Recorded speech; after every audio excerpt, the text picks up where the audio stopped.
ära karda. Jesaja 43:1 Aga nüüd, Jaakob, kuula issandat, kes sind lõi. Iisrael, tema, kes sind vormis, ütleb, ära karda, sest ma olen sind lunastanud. Ma olen sind nimepidi kutsunud. Sa oled minu oma. Jumal räägib oma rahvale lootuse ja julgustuse sõnumit. Need sõnad pole pelgalt kinnitus, vaid meeldetuletus, kes me oleme ja kelle omad me oleme. Ta on nii looja kui lunastaja. Tema, kes kudus meid kokku emaihus. Ja tema, kes tõi meid Jeesuse kaudu tagasi osadusse iseendaga. Seepärast võime puhata rahus, teades, et me pole unustatud, vaid oleme loojale intiimselt tuntud ja hoitud. Kui Jumal ütleb, ära karda, ei eita ta sinu väljakutseid.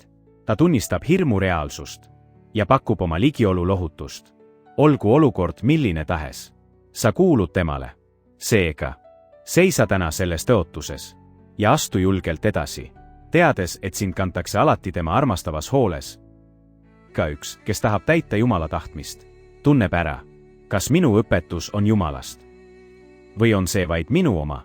Loe seda lõiku aeglaselt, peatu iga sõna juures ja küsi Jumalalt, et ta viiks sinu tahte kooskõlla enda omaga. Aita meil Jeesust jäljendada.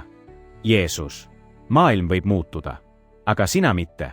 Sa ei kõigu, ei muuda ootamatult meelt ega jäta meid. Sina annad meile järjepideva eeskuju, sest oled usaldusväärne ja järgimist väärt.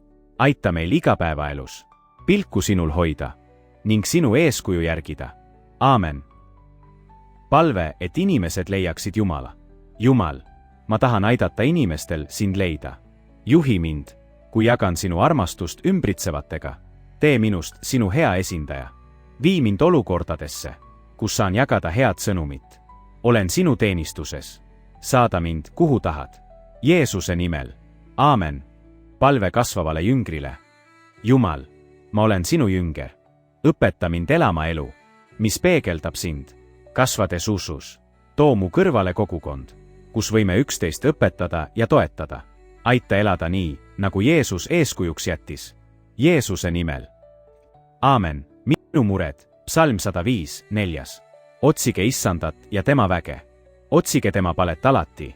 Millistesse olukordadesse vajad täna Jumala sekkumist? Räägi temaga ja lisa need asjad oma palvenimekirja. Austa Jumalat. Roomlastele 5:8. Ent Jumal tõestas oma armastust meie vastu sellega, et Kristus suri meie eest, kui olime alles patused, kui olime veel väärtusetud. Suri Kristus meie eest. Võta hetk ja kiida Jumalat suhte eest, mis sul on temaga, tema ohvrimeelse armastuse tõttu. Jaga oma usku, kes veel peab kuulma, et Jumal tunneb neid ja armastab neid, et ka neile on lunastus kättesaadav, et tõeline rahu leidub ainult tema ligiolus. Tõuse üles ja jaga head sõnumit, sest sa oled tema käed ja jalad maailmas, mis vajab lootust. Ära karda,